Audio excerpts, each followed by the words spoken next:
Austin, hot. I tell you, think the heat is on Oscar. We called it. I mean, weeks ago we were like, could Max possibly do this? Could he actually do this? I think he might be able to do it. I just think so. That was, I mean, wins the sprint, wins the race. That's some good stuff. Oh, and more big news. Apple TV going to take over the streaming rights, the broadcast rights, essentially, of F1 in America, including F1 TV. I mean, we will be amongst the tens of subscribers that they have on their service. All right, Sonny, you ready to go? I'm ready to go.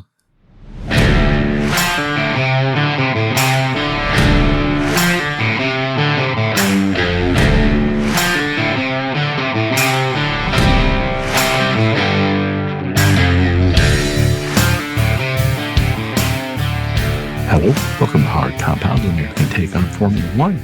Just finished race 19, the US Grand Prix in Austin, Texas. Grueling weekend. Sprint, qualifying, race, but hold the press. Or pause the pod, maybe. That should be the new saying. Pause the pod. Because it's no longer an Oscar Lando battle. It's an Oscar Lando Max battle. He could do this. He could do this. All right, Patrick. We're going to get into that discussion and the Apple TV discussion, but first, give me your thoughts on the Austin Grand Prix.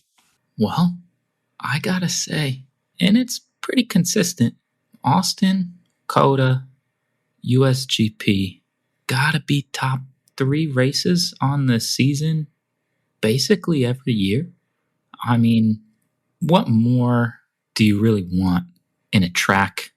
I think COTA probably is the best circuit on the calendar.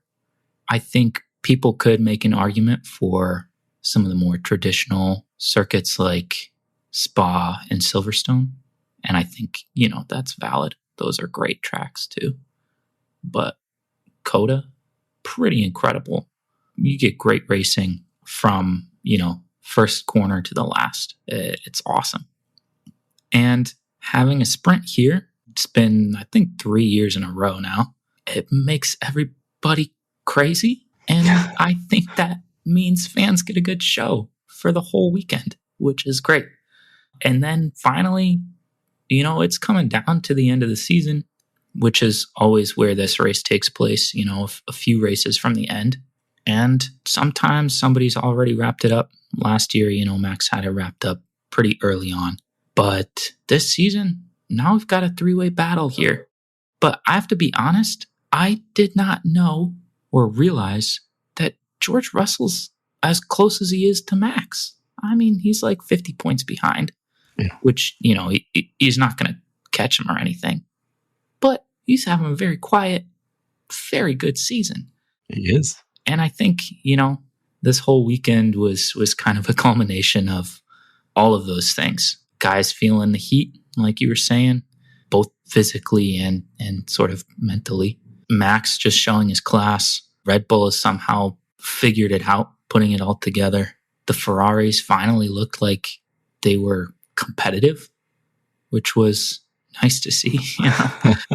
And it was a fun weekend. And, obviously we have our biases, but this was a good weekend.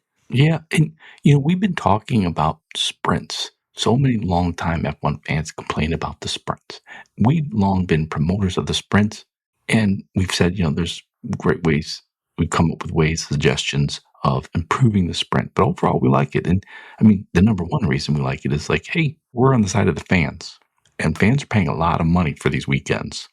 Can you give them another practice round, another practice session, or a sprint that matters?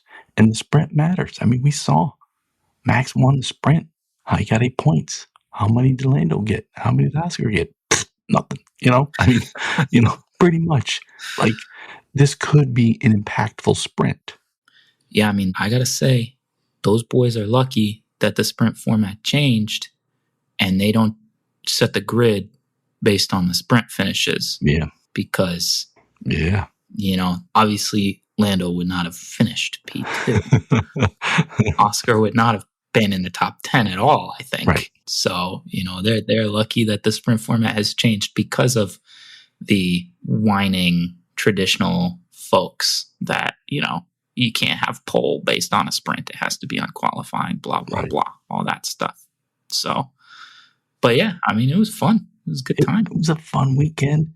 And I know we'll get howls from British fans. No, there's no better course than Silverstone. But hey, you know what? If that's what you need, go with it. But Coda is a good track. And this was a consequential weekend. Charles had a hell of a race. Finally, Ferrari looked good. And Charles, you start to think, there's Max, there's Charles, there's George. These guys might be the very best. You mentioned George Russell, quiet, very good year, and give him a better car next year. Who knows? Dominant weekend by Max. But I got to ask you, because, we gave Lando a rough time. But in these last few weeks, Oscar hasn't impressed. He's got 5 more weekends to go. This is real. It's like, hey, you're in the lead and you've had the lead for months. 5 weekends left to go. Can you hold it? Do you think Oscar has what it takes? It certainly doesn't look like it.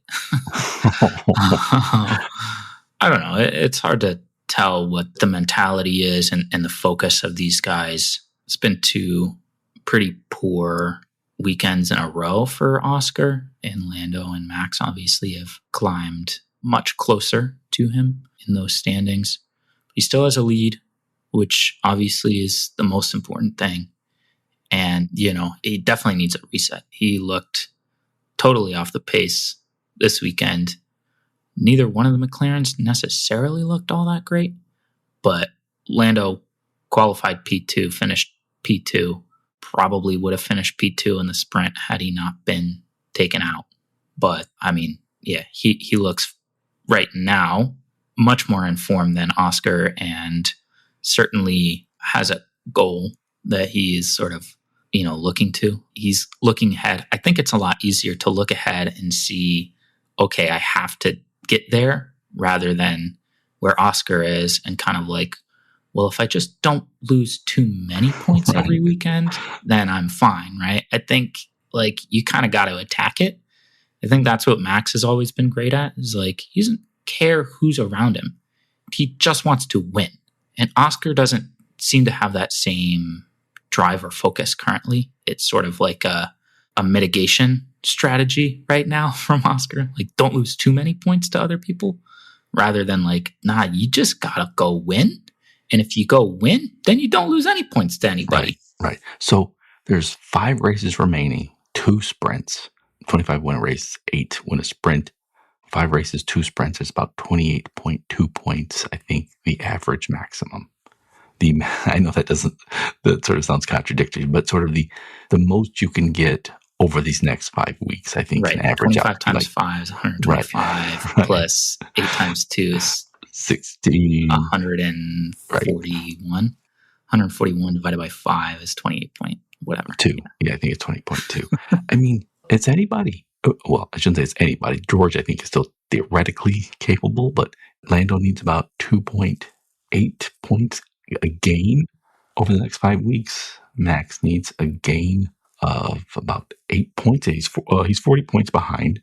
Man, the Orange Army. Zandvoort.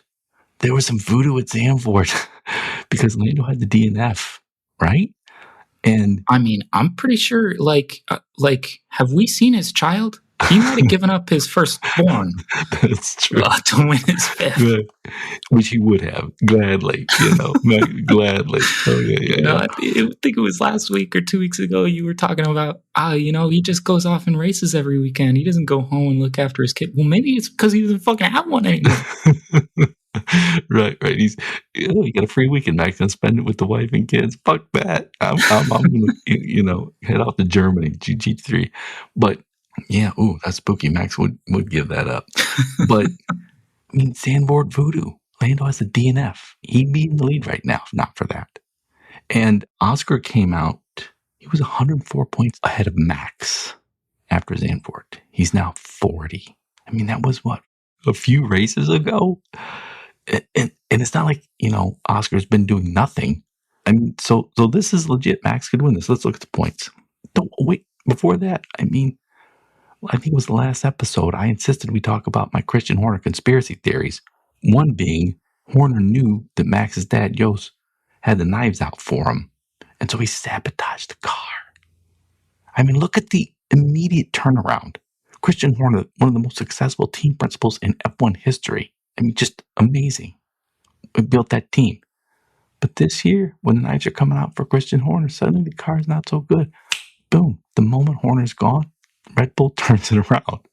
So I don't know. But yeah, I mean, it might be too late, but look, I believe that. I don't know who sabotaged, but somebody was sabotaging or sandbagging or something, because there's no magical formula to just instantly be not just competitive, but almost dominant. You can't do that instantly. It doesn't work like that. you look at the trajectory of Max at Red Bull, not just Red Bull, but Max at Red Bull over the past month. That's been very impressive. Very impressive. I mean, like, look, Yuki was nowhere. He's still not anywhere near Max or really all that competitive for podium positions, but dude's pretty consistently scoring points, doing okay. Yeah. He was nowhere. He Right. was P15 regularly. Right. Before But that this. raises now another good point of conspiracy theory. I mean, we've said all year the Papaya rules are bogus. The Papaya rules are there to sort of put the nice face, the nice sheen over the team favoring Lando. It's coming down to 5 more weekends left. I mean, Oscar, does he need to be looking in the mirrors for Max and for his team? I guess so. I mean, he was so far ahead. He was way ahead of Lando. If his team just sort of backed him and said, look, Lando, we thought it was going to be your year, but you sort of decided that it wasn't going to be your year. So we're going to go and do what we can to let Oscar, take control of this. You're going to be the good teammate this season. We can discuss in the off season, how we want to work on things, but you're going to be the good teammate, and you're going to make sure that Oscar comes in first and you come in second. They didn't do that. They said, you know what? You guys just do your thing, and whatever happens, happens. Wink, wink. Right. And now they let Max back in. And who knows? Maybe they don't win a driver's championship at all. Maybe Max wins that. That's not good. Yeah. Papaya rules means you lose. Well, so let's real quick. The driver standings. Oscar's at 346 in the lead. Still, he's had the lead for weeks. I mean, he's had the lead, it seems like most of the year. Lando, 332. So only 14 points behind. Max, 306. Only 40 points behind. Yeah, I said at Zandvoort, 104 point behind. Wow. George Russell, we've talked about him having a good year. He's in fourth, 252. I believe, I'm not so good at math, but I believe he's theoretically still in it. Charles Leclerc, 192. He is out of it. And then we look at the team. I mean, this is what happens if you don't have a number one driver. McLaren is 678 points. Then there's a battle for P2.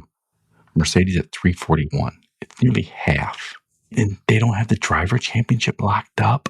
5 weekends left to go. They're essentially doubling the points of the second place team. Man, the Papaya rules could be a failure. Could be. And then Ferrari at 334, Red Bull 331.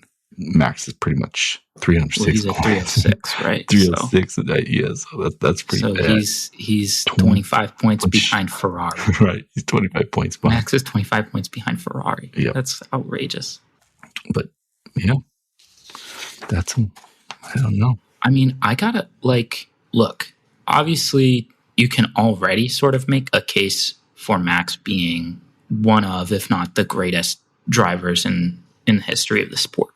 But, I mean, I'd be interested to see, and I haven't done this research, but I'd be interested to see how many driver champions won when their team did not win the Constructors.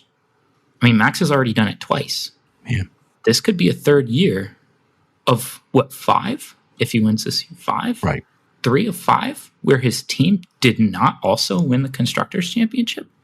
That doesn't make sense. That's ungodly. Yeah, I mean, right. like every year that Hamilton won a championship, right? His team also won a championship.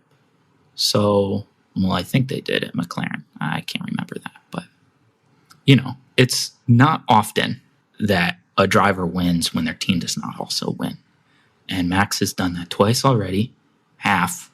If he does it again this year, I mean, this would be the most miraculous, I think. But it would be pretty unbelievable if he would do that. Yeah. And speaking of among the greatest, maybe the greatest drivers ever, Max certainly, also Lewis Hamilton.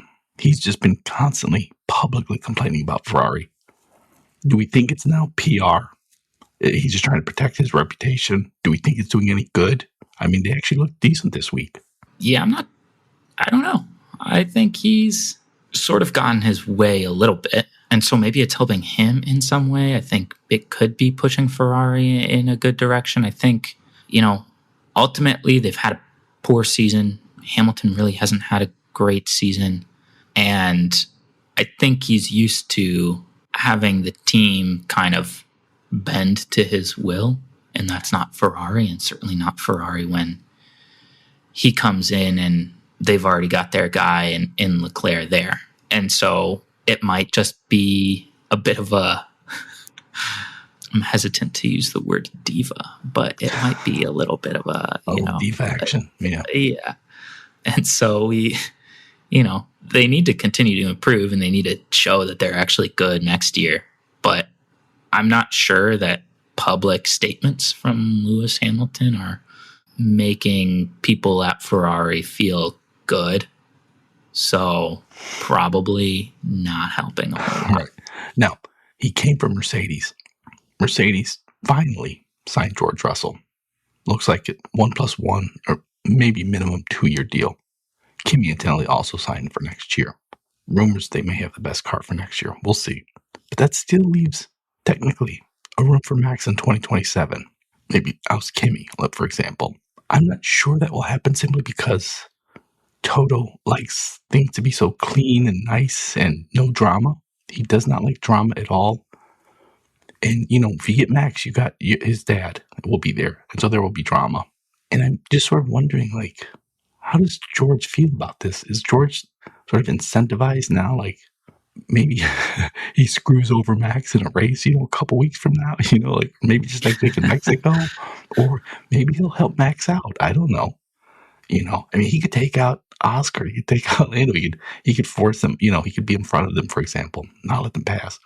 I don't know. I think, we've long said George is a supervillain. Right. So I think he will do whatever the most villainous thing he could do, right? And so I don't know what that will be, but I think we'll see something by the end of this season. So.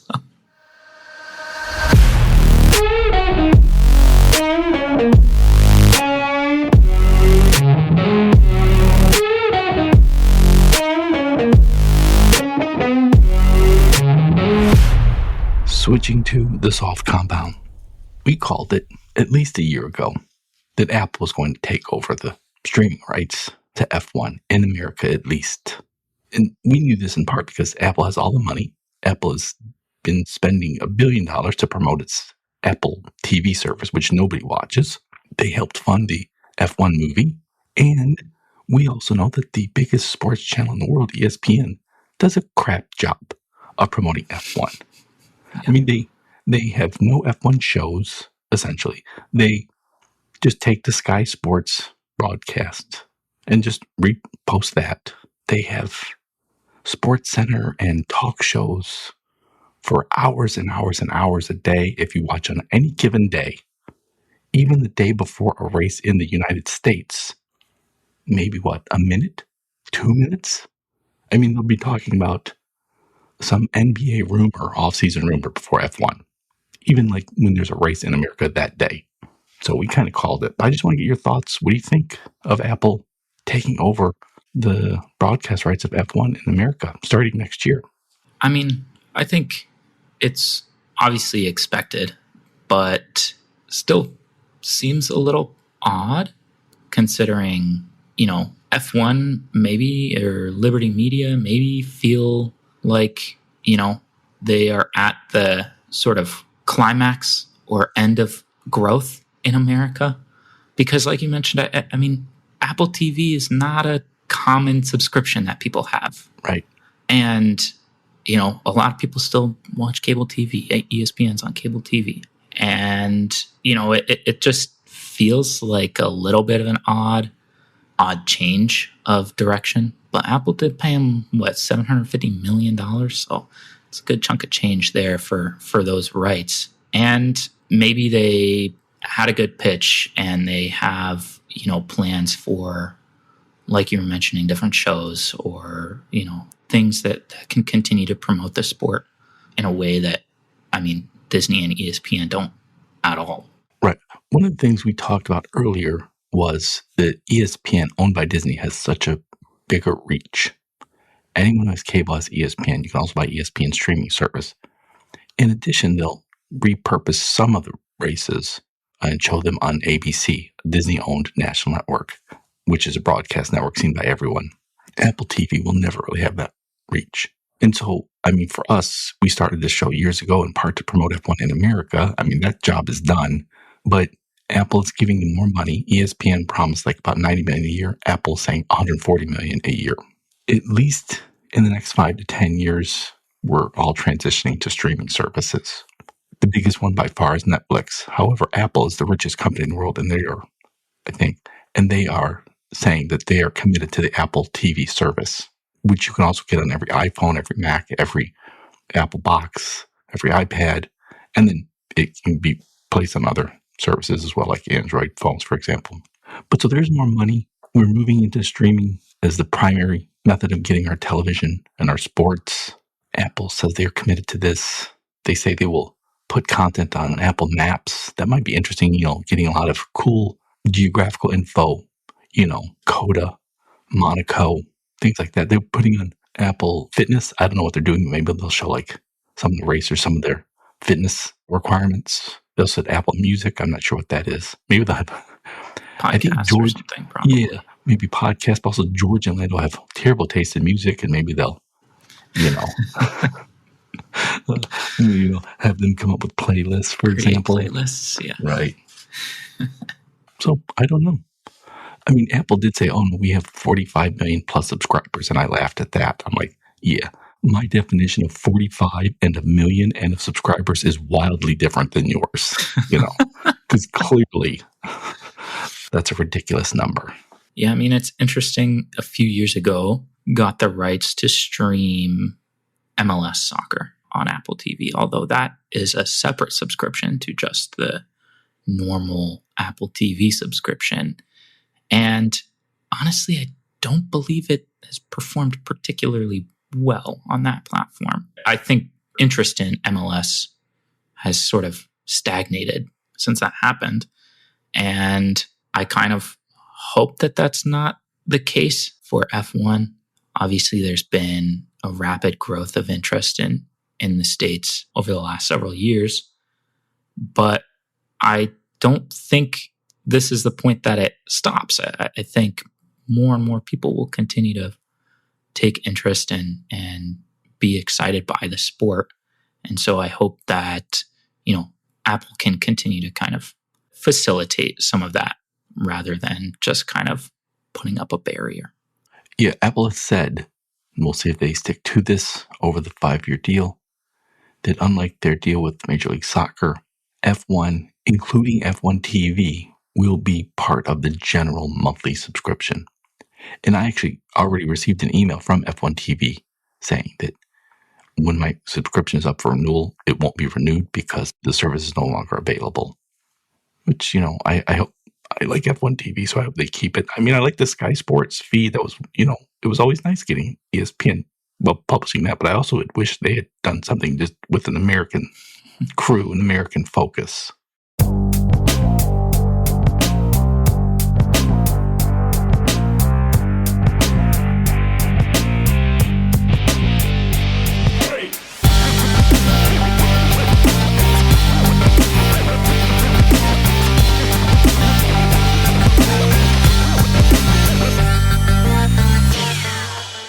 Dirty Air. New segment, Dirty Air. This episode, the theme is, we've been done told ya. We've been done told ya. They just need to listen to us, Patrick. Maybe they do.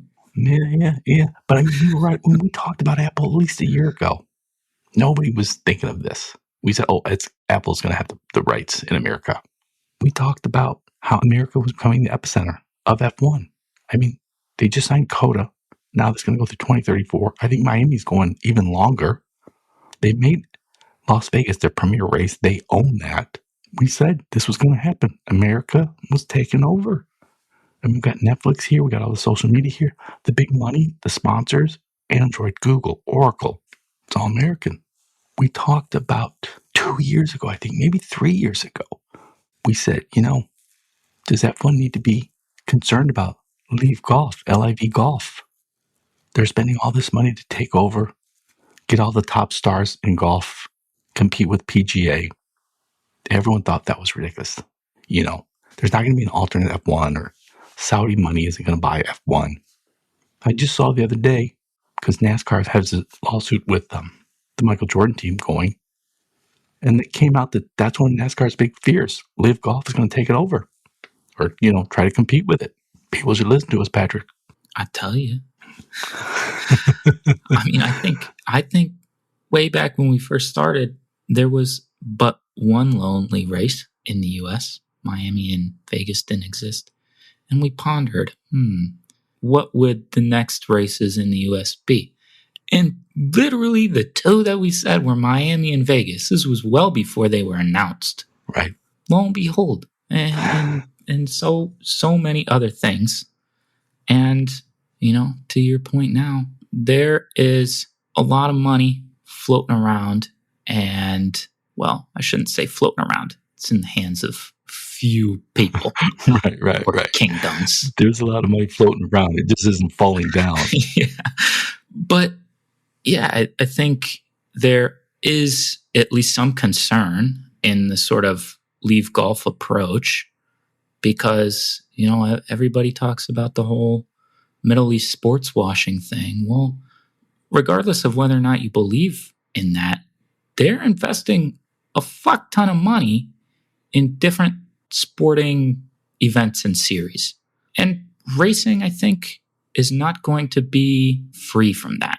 I mean, we've seen a lot of that in F1 already, where we now have 5 or 6 races in the Middle East, and we start our testing there and all these different things. I mean, there's big oil sponsors, all these different things. So I don't think it is hard to imagine a potentially new series that poaches drivers, engineers, these kinds of things. If you get offered a ton of money, why wouldn't you go?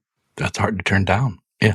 Well, and I also think we have such a high hit ratio on our big predictions, in part because, we're smarter. But I think a big reason why is because we're American. And the fact that we're American means we are, even though I don't really follow NFL, we are sort of immersed in all things NFL, the National Football League. And it was apparent to us early on, years ago, when Liberty Media bought F1, they were going to follow the NFL playbook to radically increase the value of the sport and of each team. Spending caps, rules designed to create parity, new events each weekend to justify increase in ticket prices, bringing in more teams. I mean, we predicted an 11th team, and everyone said there might be 8 or 9. There's never going to be 11. We predicted a 12th team. That's almost certain to happen now. I just think it's because Liberty Media, which owns F1, following the NFL playbook. And since we know what that playbook is on a business level, these things actually kind of come pretty easy. Different topic, because I know Fernando, he had some thoughts about some of the radio messages that get broadcast, which I thought was funny because Fernando, it's funny, the 3 champions on the grid, Fernando, Lewis, and Max, are so good at using radio messages to get their message out to the public, And Fernando was complaining about, how they take his messages out of context or it's used in a way that he didn't mean. But I'm like, dude, You know exactly what you're saying. And he's really the best at it. And then Lewis and Max, that I just think the three champions, which is kind of interesting. But I'm wondering, should we just put mics on them all the time? Like maybe that's something Apple could do, and we could just have channels, on our iPhone, on our F1 TV Apple version, just channels for what they're all saying. I think that would be interesting. Well, I think that would be great. I think we should do that. I think we should also lift the ban on certain words or information that can be passed along on those radios. I mean, a bunch of drivers have been fined for saying just dumb things, which I think is ridiculous. Right. And if you're going to broadcast it, I don't mind if it's, we're going to put a 2-second delay or something on that. Yeah. In a world with sports gambling, I'm not sure how that will work, but nonetheless. Yeah, I think that would be great. And, there are other things, other sports like baseball, even in IndyCar I've seen, where broadcasters, the people who are talking about the race, commentating on the race, in certain situations, like during games, they'll have conversations with athletes, the actual players. And so I've seen this in baseball where, players will be on the field talking to the crew. Well, it's an on-field interview basically while they're literally playing the game, which is pretty interesting. Yeah. I've seen it in IndyCar too, not while they're driving, but under certain conditions, whether it's a red flag or whatever, where over the radio, they'll basically have an interview. And so you get kind of that real-time perspective from drivers, from the athletes. And I think that's very interesting and something that can potentially be implemented to, bring people a little bit closer to the action, to the athletes and what is kind of going on.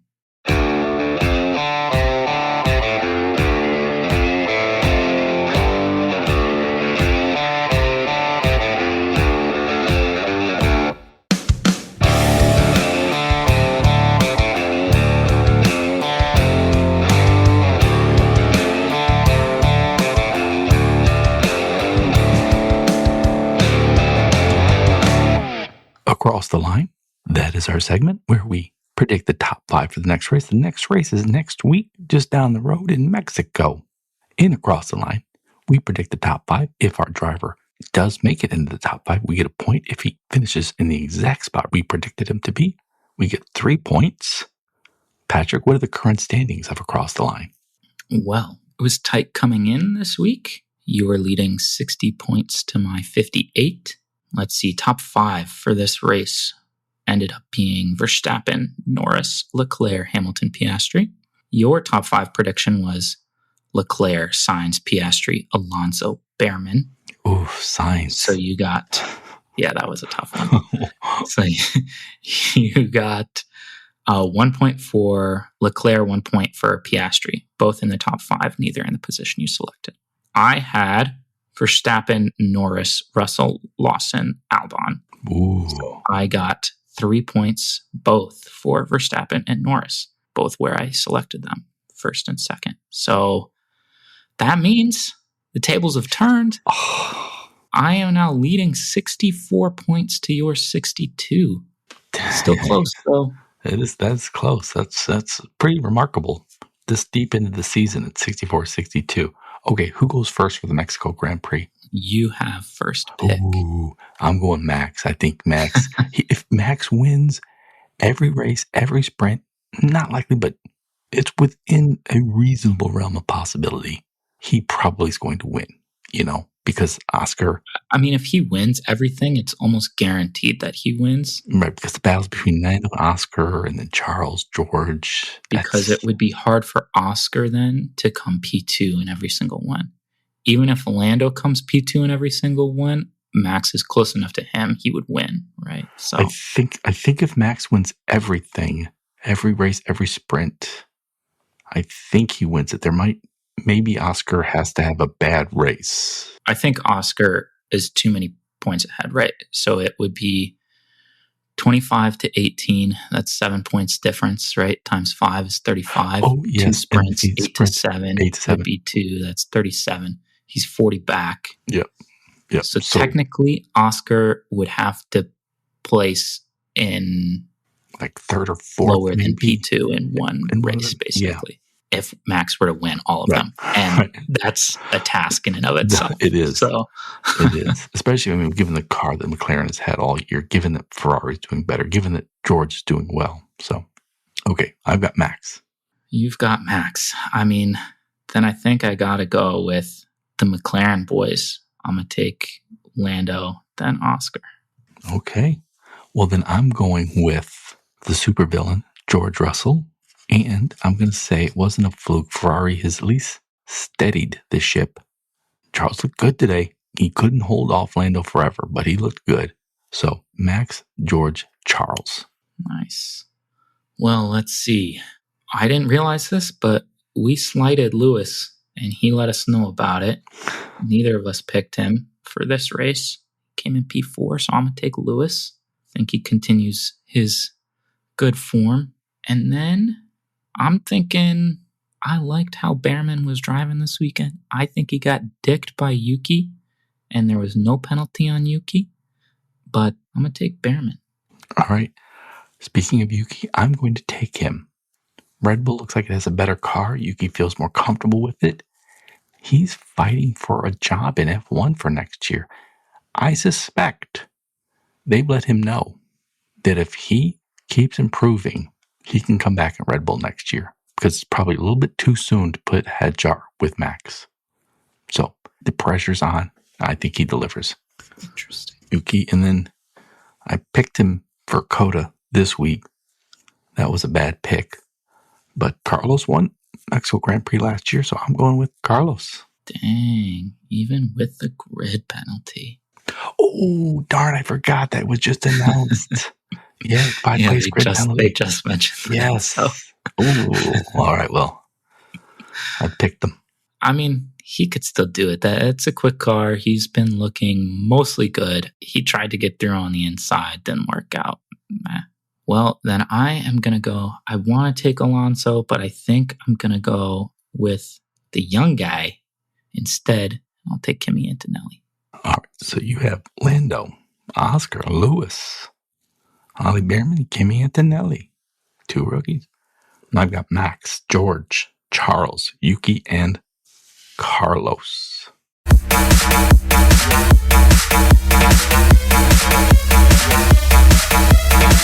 Any crazy predictions, Patrick? I do have one crazy prediction, and this goes completely against your Yuki prediction. Because right now, McLaren and Zach Brown are in a little bit of hot water with McLaren IndyCar driver Alex Palou.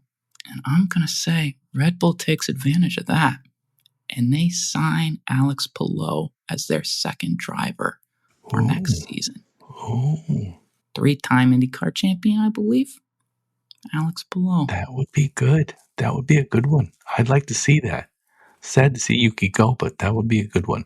My crazy prediction, we're talking about Max only 40 points behind. Oscar's looking in the rearview mirror. The Papaya rules screwing over both Lando and Oscar now. Going to come down to Abu Dhabi.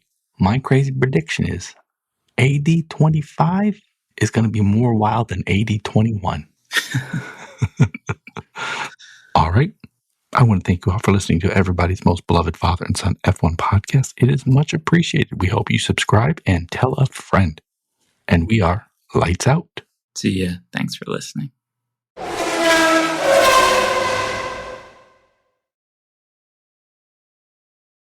You just finished listening to Hard Compound, recorded in Ann Arbor, Michigan, and around the world.